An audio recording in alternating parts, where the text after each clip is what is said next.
हरे कृष्णा।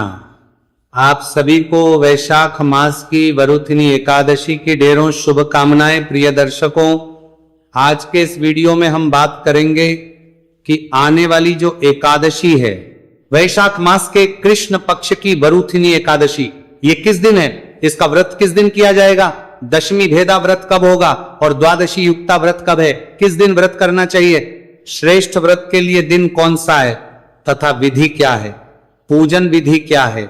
इस एकादशी पर यम जल का बहुत अधिक प्रभाव बताया गया है। ऐसा वृतांत आता है पुराणों में कि आपको अवश्य रूप से इस एकादशी पर यम जल अर्पित करना चाहिए। अगर आप यम जल दान नहीं करते हैं तो आपकी इस एकादशी का जो पूरा पुण्य है वो क्षीण हो जाता है, आपको कुछ नहीं मिलता है। तो ऐसा क्यों करना चाहिए, कब करना चाहिए, क्या विधि रहेगी, ये आपको समझाया जाएगा। पूजा विधि क्या रहेगी, ये आपको बताया जाएगा। पारण कब करना है, ये भी आपको बताया जाएगा। इस एकादशी के व्रत के नियम क्या है, इनको आवश्यक है, क्योंकि प्रत्येक एकादशी के अपने नियम होते हैं। एकादशी का व्रत कोई साधारण व्रत नहीं है, ये 3 दिन का एक अनुष्ठान होता है जिसको विधि पूर्वक करना आवश्यक होता है और नियमों के अनुसार किया जाना भी आवश्यक होता है। तो इसके नियमों को समझाएंगे कि किन किन नियमों का पालन करना है, क्या क्या कार्य करना है, क्या कार्य बिल्कुल भी नहीं करना है। इस प्रकार से ये वीडियो आपके लिए इस एकादशी के बारे में संपूर्ण जानकारी प्रदान करने वाला होगा। आपसे निवेदन है कि कृपया वीडियो यदि थोड़ा सा भी लगे तो एक बार लाइक अवश्य कर दीजिएगा। आपका एक लाइक हमारे लिए बहुत महत्वपूर्ण होता है। साथ ही अपने व्रत की सफलता के लिए और भगवान श्री हरि का आशीर्वाद प्राप्त करने के लिए कमेंट बॉक्स में अवश्य लिखिएगा जय श्री हरि या ओम नमो भगवते वासुदेवाय। एक मंत्र बताते हैं आपके लिए जो बहुत उपयोगी है, ओम नारायणाय नमः। इस मंत्र को जितना अधिक लिखा जाएगा उतना अधिक पुण्य प्राप्त होगा, क्योंकि ये वैशाख का मूल मंत्र है और ये वैशाख की एकादशी के बारे में हम बता रहे हैं। आप देख रहे हैं सनातन धर्म का संसार ज्योतिष संस्थान का प्रतिष्ठित यूट्यूब चैनल सनातन धर्म का संसार धार्मिक। हम यहाँ पर इधर उधर की बातें नहीं करते, जो पुराणों में बताया गया है, किसी व्रत त्योहार के बारे में जो कथाएं कही गई है वही सही कथाएं और जानकारियां प्रदान करते हैं। साथ ही पंचांग और ज्योतिष शास्त्र के आधार पर बताते हैं कि कौन सा व्रत त्योहार आदि आपको कब करना चाहिए, कैसे करना चाहिए। आइए जानकारी आरंभ करते हैं, बात करते हैं आने वाली एकादशी। एकादशी की प्रिय दर्शकों वाली जो एकादशी है वो है वरुथिनी एकादशी। अब क्योंकि ये वैशाख मास की एकादशी है तो इसका जो फल है, इसका जो पुण्य है वो अन्य एकादशी से 1000 गुना अधिक हो जाता है। बाकी किसी माह में आने वाली एकादशी से जितना पुण्य प्राप्त होगा उससे 1000 गुना अधिक पुण्य की प्राप्ति इस एकादशी से होगी, वरुथिनी एकादशी से होगी, वैशाख मास की एकादशी से होगी।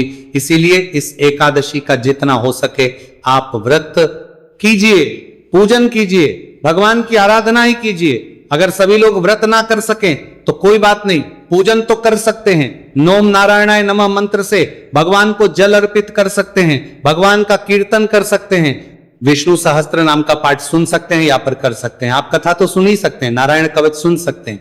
ये बड़े सरल साधन है जो बड़ी सरलता से आपके लिए सुलभ है और उपलब्ध है। तो इस तिथि का लाभ लीजिए, ये एक अवसर के तौर पर है। ये समझिए कि एक अवसर आया है आपके पास, सुअवसर आया है, इसका जितना हो सके आप लाभ लीजिए। देखिए, व्रत करना सबके लिए संभव नहीं है। आप जो लोग पारिवारिक जन व्रत कर सके ना, वो इस दिन व्रत कीजिए। परिवार के बाकी लोग जो व्रत नहीं कर सकते कम से कम वो पूजन में साथ बैठे, पूजन में नहीं को थोड़ा जल अर्पित कर दें, भोग लगा दें और कुछ नहीं, भगवान के मंत्रों का जाप कर लें, या जो हमने कथा बोली है, विष्णु शास्त्र नाम बोला है, नारायण कवच बोला है, उसको केवल सुन मात्र लें। आजकल तो आप YouTube पर चलाइए, कानों में लगाइए, सुन लीजिए, बहुत कल्याण होगा इस महीने में और इस एकादशी के दिन सुनने से। और ये ऐसा नहीं है कि हम अपनी मन से बोल रहे हैं, मन गढ़ंत बातें हैं, नहीं साहब। पद्म पुराण के अंदर वर्णन आता है वर्णन आता है। भगवान श्री हरि विष्णु स्वयं कहते हैं उन्हें सबसे प्रिय महीना है वैशाख, और वैशाख सबसे प्रिय महीना है। तो इस महीने में आने वाली सभी तिथियां सबसे अधिक प्रिय होगी, इसीलिए वैशाख का एक एक दिन महत्वपूर्ण होता है।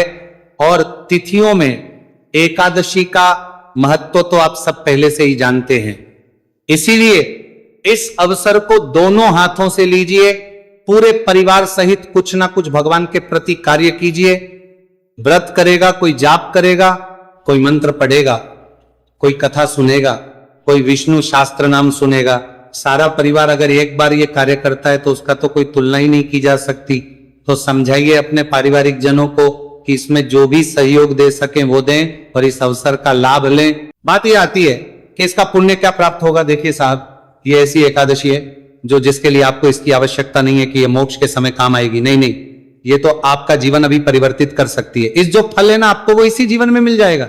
जो निराश है, जीवन में परेशानियां जिनके चल रही है, उनको अवश्य कहिए कि ये व्रत करें और पूजन करें, या कम से कम कथा सुने और विष्णु शास्त्र नाम का पाठ करें। बहुत कल्याण होगा, क्योंकि इस एकादशी पर किया जाने वाला पुण्य कर्म इसी जन्म में आपके काम आला जा रहा है, जाएगा, यही पृथ्वी पर ही काम आ जाएगा।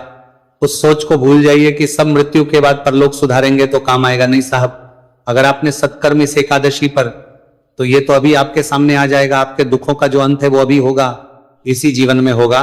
दुखों का हरण इसी समय में होगा। तो आपके आसपास भी यदि कोई दुखी है, पीड़ित है, परेशान है, आर्थिक परेशानियां चल रही हैं, नौकरी नहीं है, या जीवन में क्लेश चल रहे हैं, तो संकल्पित होकर अर्थात संकल्प लेके एकादशी का व्रत धारण कीजिए, नियमों से व्रत कीजिए, बहुत कल्याण होगा साहब। क्योंकि एकादशी के व्रत की महिमा पुराणों में बहुत अधिक वर्ण। अब बात करेंगे कि इस एकादशी का जो इतना कल्याणमय व्रत है, ये करना कैसे है, इसकी विधि क्या है, नियम क्या है, और क्या क्या चीजों का परित्याग करना होगा। देखिए, ये जो एकादशी है ना, इसकी कथा में भी वर्णन आता है। जब कथा सुनेंगे तो आपको ज्ञात होगा कि बरूथिनी एकादशी के एक दिन के व्रत करने मात्र से जो फल प्राप्त होता है ना, वो 10,000 वर्ष तक तप करने से जो पुण्य फल प्राप्त होता है उसके बराबर है। इस एकादशी का एक दिन का पूजन एक तरफ, और 10,000 वर्ष तक भगवान की आराधना दूसरी तरफ। देखिए, शास्त्र बताते हैं कि हाथी का दान घोड़े के दान से श्रेष्ठ है, और हाथी के दान से भूमि का दान श्रेष्ठ है, और भूमि के दान से तिलों का दान श्रेष्ठ है, और तिलों के दान से स्वर्ण का दान श्रेष्ठ है, तथा स्वर्ण के दान से भी श्रेष्ठ है। अन्न का दान अन्न दान के बराबर कोई दान ही नहीं है। दान से देवता, पितृ और मनुष्य तीनों तृप्त होते हैं, और उसी प्रकार से फल है। कन्यादान का शास्त्रों में अन्नदान तथा कन्यादान दोनों को बराबर फल मिलता है, ऐसा माना गया है। नियमों की जो शुरुआत है वो होती है साहब दशमी तिथि से। देखिए, वरुथिनी एकादशी के व्रत में जो लोग व्रती है, उनको दशमी तिथि के दिन कुछ वस्तुओं का त्याग कर देना चाहिए।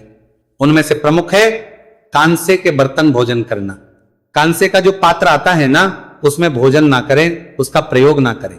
मांस मदिरा आदि को त्याग देना चाहिए। मसूर की दाल नहीं खानी चाहिए। चना का जो साग है वो नहीं खाना चाहिए। पौधों का साग नहीं खाना चाहिए। मधु अर्थात शहद का प्रयोग भी वर्जित है। इसीलिए हम सदा बताते हैं कि एकादशी व्रत में जब आप पंचामृत बनाएंगे, भगवान को पंचामृत से अभिषेक कराएंगे ना, तो उसमें शहद ना डालिएगा। शहद के स्थान पर पंचामृत में गंगा जल का प्रयोग कीजिएगा। दूसरी बार भोजन करना भी इसमें परित्याज बताया गया है। और स्त्री संग प्रसंग किसी भी महिला के साथ, चाहे आपके स्वयं भार्या हो, चाहे आपके स्वयं पति हो, उनके साथ भी आपको प्रसंग अर्थात आपको ब्रह्मचर्य का पालन करना है। 10वीं तिथि से ही आपका ब्रह्मचर्य आरंभ हो जाएगा। जुआ आदि अगर खेलने की किसी की आदत है तो उससे भी आपको बचना है, ये नहीं खेलना है। और दिन में शयन भी नहीं करना, अर्थात दिन में सोना भी नहीं है। पान खाना भी वर्जित बताया गया है। पान भी आपको व्रत आदि में नहीं खाना चाहिए। दूसरे की निंदा नहीं करनी चाहिए, चुगली नहीं करनी चाहिए, तथा जो पापी मनुष्य है ना, उनसे बातचीत तक त्याग देनी चाहिए। इस दिन क्रोध मिथ्यावासन का परित्याग कर देना चाहिए। तेल अथवा अन्न भी इस दिन पूर्ण रूप से वर्जित है। साथ ही व्रत में नमक का प्रयोग नहीं करना चाहिए। नमक समझ रहे हैं आप, जब करेंगे तो क्या आहार लेंगे आप फल आहार लेंगे, उसमें नमक का प्रयोग नहीं होगा, अन्न का प्रयोग नहीं होगा। और शुद्ध फल आहार करते हुए आपको ये व्रत करना चाहिए। हाँ, आज के समय में क्योंकि कुट्टू सावक सिंघाड़े आते ही कुछ सब्जियां बना ली जाती हैं, सब्जी के साथ कुछ पूड़ियां पकौड़ियां बना दी जाती हैं, उनसे भी व्रत खोल लिया जाता है। वो आजकल प्रचलन में है, वो कर सकते हैं, परंतु अन्न जो है वो उसमें प्रचलन में भी नहीं है और वो खाना भी नहीं चाहिए। तो इस प्रकार ये तो हो गए नियम।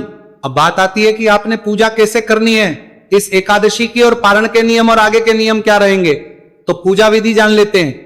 देखिए, एकादशी के दिन आपको सूर्योदय से पहले अवश्य रूप से उठ जाना चाहिए। उठने के बाद स्नान आदि करके स्वच्छ वस्त्र धारण करके भगवान का जो पूजा स्थल है ना, वहां पर आसन लगा के बैठ जाएं, भगवान का पूजन आरंभ करें, मंदिर की साफ सफाई करें, पूजन की जो सामग्री है उसको एकत्र कर लीजिए। पूजन की क्या है जी, पूजन की सामग्री में आपके पास होनी चाहिए रोली मौली, पान सुपारी, लौंग, इलायची, धूप, दीप, नैवेद्य। नैवेद्य अर्थात भोग लगाने के लिए। भोग लगाने के लिए आप फल ले सकते हैं, मिठाई ले सकते हैं, मिश्री ले सकते हैं, जो भी आपके पास उपलब्ध हो वो भोग लगाने के लिए नैवेद्य के रूप में लीजिएगा।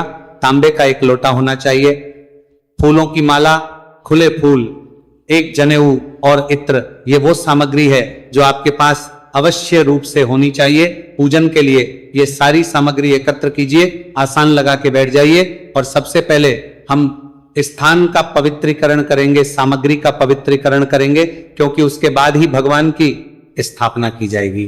तो जो लोटा है तांबे का, उसमें पहले गंगा जल भरिए, फिर उसमें शुद्ध जल भर लीजिए और उस जल से एक पुष्प लीजिए और सारी सामग्री पर और जिस स्थान पर पूजन करना है ना, वहां पर जल की छींटी दीजिए। ओम अपवित्र पवित्रो व सर्वावस्था गतो व यह स्मृत पुंडरीकाक्षम स बाह्याभ्यंतर शुचिए। इस प्रकार जल के छींटे देके सभी सामग्री का और स्थान का पवित्रीकरण कीजिए। पवित्रीकरण करने के बाद भगवान की स्थापना कीजिए। चौकी अगर आपके पास है तो चौकी लगाइए, उस पे पीला वस्त्र है तो बिछाइए और भगवान को आसन के रूप में पुष्प दीजिए, पुष्प अर्पित कीजिए कि हे भगवंत, ये हम आपको आसन दे रहे हैं, आप यहां पर विराजमान हो। और उसके बाद भगवान की तस्वीर को वहां पर विराजमान कर दीजिए। प्रतिमा है तो प्रतिमा को विराजमान कर दीजिए। कुछ हमारी माताएं बहनें पूछती है, पंडित जी चौकी ना हो तो क्या पूजा कैसे करें, पृथ्वी पर रख सकते हैं क्या? हाँ, होना चाहिए। शुद्धि का ध्यान रखिए, पृथ्वी पर रखकर भी पूजन कर सकते हैं। जो भी आपके पास उपयुक्त स्थान है, आपका मंदिर है, कोई और प्रांगण है, साफ सुथरा होना चाहिए। अगर किसी का कच्चा स्थान भी है, कच्चा मकान भी है, तो केवल उसको नीचे से अच्छे से लीप लीजिए शुद्धि से और वहां पर भगवान को आसन के रूप में पुष्प दीजिए कि हे प्रभु, ये आपका आसन है, आप यहां पर विराजमान हो, और इस भाव से भगवान को विराजमान कर दीजिए। कोई दोष नहीं है, कहीं भी रख के पूजन कर सकते हैं। शुद्धि का ध्यान रखना है, भावना का ध्यान रखना है। भगवान स्थापना करने के बाद उनके सीधे हाथ की ओर घी का दिया रखिए, उल्टे हाथ की ओर धूप रख दीजिए। जो घी का दिया रखेंगे ना, उसको भी आसन दीजिएगा। दीपक को कभी भी पृथ्वी पर डायरेक्ट नहीं रखा जाता है, आसन दीजिए और उसके ऊपर पुष्प को स्थापित कीजिए। अब आपको जलाजमनी करनी है, 3 बार जलाजमनी करेंगे। चम्मच से अपने हाथ में जल लीजिए। अचमनी आती है छोटी सी, तो लोटे से चम्मच से जल लीजिए। अपने हाथ में हाथ धो लीजिए और एक मंत्र, एक चम्मच जल हाथ पे लेके आपको पीना है। ओम माधवाय नमः, जल लीजिए, पी जाइए। ओम नारायणाय नमः, जल लीजिए, पी जाइए। ओम केशवाय नमः, जल लीजिए, पी जाइए। 3 बार जल लिया। ओम ऋषिकेशाय नमो नमः, हस्तो प्रक्षालन नमः। हाथ में जल लीजिए और हाथ धो लीजिए। हाथ धोने के बाद अपने आप को तिलक कीजिए, मौली बांधिए और पूजन के लिए संकल्प कीजिए। अगर पारिवारिक जन बैठ के पूजन कर रहे हैं ना, तो उन्हें भी मौली बांधिए, तिलक कीजिए। और संकल्प करने के लिए अब आप 1 रुपए का सिक्का दक्षिणा के रूप में कम से कम रखिए अपने हाथ में और जल लीजिए तथा 3 बार बोलिए ओम श्री विष्णु, ओम श्री विष्णु, ओम श्री विष्णु। अपना नाम, अपना गोत्र, जिस स्थान पर बैठकर आप संकल्प कर रहे हैं ना, वहां का मकान नंबर, क्षेत्र का नाम, शहर का नाम, वैशाख मासी, कृष्ण पक्षी, एकादश्यायम पुण्यतिथि हो, आयु आरोग्यता प्राप्त अर्थाय, सुख संपत्ति प्राप्त अर्थाय, सौभाग्य प्राप्त, वैशाख वरुथिनी एकादशी, और वह संकल्प भगवान के चरणों में अर्पित कर दीजिए। इस प्रकार से आपने संकल्प किया है। संकल्प जो है ना, एक आवश्यक प्रक्रिया है। कोई भी व्रत करें, पूजन करें, तो आपको उसमें संकल्प अवश्य करना चाहिए, क्योंकि में ही बोला जाता है कि आप किस उद्देश्य की पूर्ति के लिए क्या कार्य करने का संकल्प कर रहे हैं। आप क्या कार्य करेंगे, संकल्प करने के बाद आप भगवान का पूजन आरंभ करेंगे। भगवान के सामने एक पात्र रख दीजिए, कोई कटोरी रख दीजिए जिसमें कि आप पूजन की सारी सामग्री अर्पित करेंगे, जिससे कि जो जल अर्पित करेंगे वो फैलेगा नहीं, सामग्री जो होगी वो भी इधर उधर फैलेगी नहीं। भगवान को एक एक मंत्र पर एक एक चम्मच जल अर्पित करेंगे, क्योंकि स्थापना के बाद भगवान को पद्य अर्घ्य अर्पित किया जाता है। तब हम भगवान को पद्य अर्घ आचमनी अर्पित करेंगे, अर्थात जो जल लिया है लोटे में ना, उससे एक एक चम्मच जल आप भगवान को अर्पित करते जाइएगा।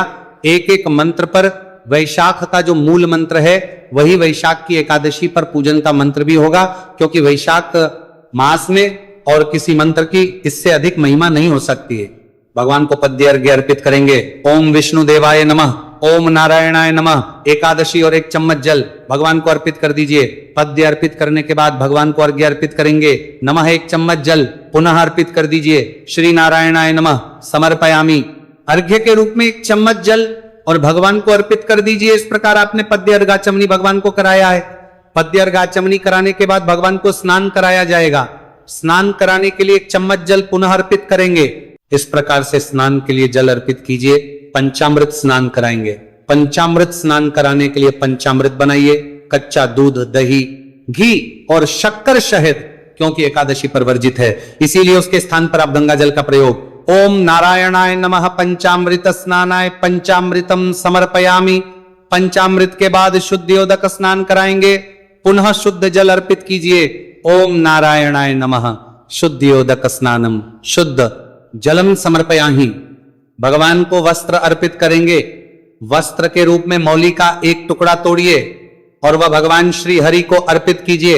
ओम नारायणाय नमः वस्त्रम समर्पयामि। वस्त्र अर्पित करेंगे और उसके बाद यज्ञो पवित्र अर्पित करेंगे। जनेऊ लीजिए, उस पर तिलक कर लीजिएगा, से तिलक कर लीजिए और वो अर्पित कीजिएगा। ओम यज्ञो पवित्रम परम पवित्रम प्रजापत्यर्यत सहजम पुरस्तात् आयुष्यमग्रयम प्रतिमूयच्च शुभ्रम यज्ञोपवीतम बलमस्तु तेजा समर्पयामि। यज्ञोपवित्र अर्पित करने के बाद भगवान को तिलक कीजिए, प्रेम से तिलक लगाइए भगवान को। ओम नारायणाय नमः तिलकम समर्पयामि कीजिए। अब भगवान को पुष्प अर्पित करेंगे। फूल लीजिएगा, फूलों की माला है तो माला पहनाइएगा भगवान को। माला पहनाइए, माला है तो, और पुष्प है तो पुष्प अर्पित कीजिए भगवान को। पुष्प अर्पित करने के बाद धूप अर्पित कीजिए, धूप दिखाइए भगवान को। ओम नारायणाय नमः। धूप दीप दिखाने के बाद अब आप नैवेद्य अर्पित करेंगे भगवान को। नैवेद्य क्या होता है? भगवान को एक प्रकार का भोग आप लगाएंगे।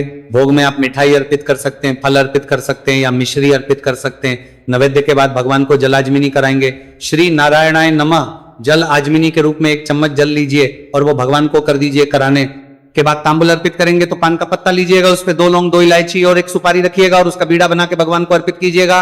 ओम नारायणाय नमः तांबूलम समर्पयामि। तांबुल अर्पित करके भगवान को दक्षिणा के स्वरूप जो भी आप अर्पित करके भगवान को तांबुल अर्पित करके आप करना चाहे वह दक्षिणा प्रेम से अर्पित कीजिएगा। ओम नारायणाय नमः शुभ दक्षिणा समर्पयामि। जो भी दक्षिणा स्वरूप राशि अर्पित करना चाहते हैं भगवान को अर्पित कीजिए। हाथ जोड़ के भगवान को प्रार्थना कीजिए कि हे प्रभु, आज के दिन हम आपका यह है एकादशी का व्रत पूजन कर रहे हैं, इसमें कोई गलती त्रुटि हो जाए तो उसे क्षमा कीजिएगा, इसे स्वीकार कीजिएगा और हम व्रत को सफलता पूर्वक कर पाए। ये त्रिदिवसीय जो अनुष्ठान है एकादशी का, इसको सफलता पूर्वक कर पाए, इतनी हमें शक्ति और सामर्थ्य कीजिएगा। इस प्रकार भगवान को निवेदन करते हुए भगवान को प्रणाम कीजिएगा। और अब आप कथा सुनेंगे, एकादशी की कथा, जो सही कथा है उसी का श्रवण आपने करना चाहिए। तो यदि आप YouTube पर कथा सुनते हैं तो ध्यान रखिएगा कि बहुत सारे चैनल किसी भी कथा को किसी भी नाम से चला देते हैं, तो सही चैनल का चुनाव कीजिएगा।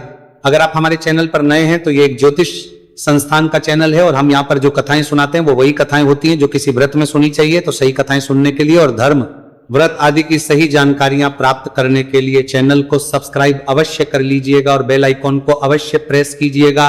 जब आप घंटे के निशान को दबा देंगे, बेल के निशान को प्रेस करेंगे, उसके बाद ही आपको हमारे सारे वीडियोस मिलने प्राप्त होंगे। अन्यथा वीडियोस जो है वो छूट जाते हैं और सही जानकारियां मिल नहीं पाती हैं। तो सब्सक्राइब करें और बेल आइकॉन को अवश्य ही प्रेस करें। कथा के साथ आपको विष्णु शास्त्र नाम सुनना चाहिए और नारायण कवच सुनना चाहिए। दोनों ही वीडियोस हम प्रत्येक एकादशी पर अपलोड करते हैं। तो आप अवश्य ही भगवत कृपा प्राप्त करने के लिए कथा, विष्णु शास्त्र नाम और नारायण कवच श्रवण कीजिएगा। तदुपरांत भगवान की आरती कीजिएगा और नियमों के अनुसार दिन को व्यतीत कीजिएगा। आहार में क्या लेना है हमने आपको बताया है। पूजन के बाद आप जल ग्रहण कर सकते हैं, फल ले सकते हैं, जूस पी सकते हैं और जितना हो सके फलाहार पर रहिएगा। सायंकाल को संभव हो तो कीर्तन कीजिएगा, रात्रि काल को यदि संभव हो तो जागरण कीजिएगा और व्रत के पारण के लिए अगले दिन सूर्योदय से पहले उठ जाइएगा, क्योंकि जो एकादशी का व्रत पारण होता है ना, वो बहुत महत्वपूर्ण होता है। जिस प्रकार से व्रत के नियमों का पालन करना महत्वपूर्ण है, वैसे ही पारण के नियमों का पालन करना भी बहुत महत्वपूर्ण है। जब पालन करते हुए पारण सही प्रकार से किया जाता है, तभी आपको एकादशी के व्रत का सही पुण्य प्राप्त होता है। आप में से बहुत से सज्जन जानते कि ये जो एकादशी होती है ना, एकादशी का एक व्रत आपको नरकगामी भी बना देता है। यदि आप अनुचित तरीके से व्रत करें तो इसके अनुसार ही हमने एक वीडियो बनाया था इस विषय पर, जिसमें संपूर्ण पुराणों की गणना और जानकारी थी कि कौन से पुराण में क्या लिखा है एकादशी के विषय में, और वही वर्णन आता है कि ये गलतियां अगर आप करेंगे तो एकादशी का व्रत आपको नरकगामी भी बना देता है। यदि आपने वो वीडियो नहीं देखा है तो कृपया अवश्य देख लीजिए। अगर ना मिले तो आप कमेंट बॉक्स में लिख के पूछ लीजिएगा, हम आपको लिंक अवश्य प्रदान कर देंगे। बहुत महत्वपूर्ण जानकारी है। जो भी लोग एकादशी का व्रत करते हैं उन्हें वो वीडियो अवश्य ही देखना चाहिए। तो पारण के लिए आपको पारण की पूजा करनी है, पंचोपचार से पूजन करना है, उसमें पुष्पांजलि आपको अवश्य रूप से करनी है।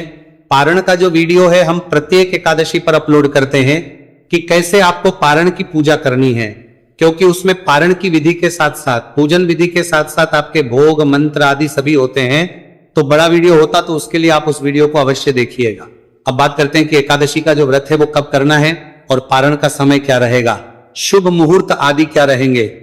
देखिए, वैशाख मास के कृष्ण पक्ष की वरुथिनी एकादशी तिथि आरंभ हो रही है 13 अप्रैल की रात को 1:08 पर, अर्थात जब 12 अप्रैल की रात 12 बजे के बाद 13 अप्रैल लग जाएगा तो 1:08 पर एकादशी शुरू हो जाएगी और यह समाप्त होगी 14 अप्रैल को 12:12 पर, अर्थात 13 के रात्रि को 12 बजे के बाद जब 14 लग जाएगी तो 12:12 पर यह समाप्त हो जाएगी। ऐसे में 13 तारीख को सूर्य के मुख से एकादशी है, दशमी इसके आसपास भी नहीं है, क्योंकि 13 तारीख को रात्रि को 1 बजे ही एकादशी आ जाएगी मध्य रात्रि में। तो 13 को ही एकादशी का व्रत किया जाएगा। उत्तम व्रत होगा, 13 तारीख को ही आपको व्रत करना चाहिए। बड़ा दिन अच्छा है, सोमवार का दिन रहेगा, तो 13 अप्रैल को आप एकादशी व्रत कीजिए, पूजन कीजिए। पारण इसका आप करेंगे 14 अप्रैल को। पूजा के लिए शुभ मुहूर्त जो है 5:58 से शुरू होगा और 7:34 तक रहेगा सुबह का जो उत्तम मुहूर्त है। इसके अलावा 9:10 से और 10:46 तक भी पूजा के लिए शुभ समय है, इसमें भी आप पूजन कर सकते हैं। पारण की यदि हम बात, तो पारण 14 तारीख को आप करेंगे, सूर्योदय के बाद आप पारण कर सकते हैं। और अगर आप शुभ चौघड़िया देखना चाहते हैं तो 9 बजे के बाद पारण कीजिए, 9 से 12 के बीच में उत्तम रहेगा। ये थी जानकारी एकादशी के बारे में। वीडियो थोड़ा भी अच्छा लगे तो लाइक अवश्य कीजिएगा, कमेंट बॉक्स में अवश्य लिखिएगा। ओम नारायणाय नमः।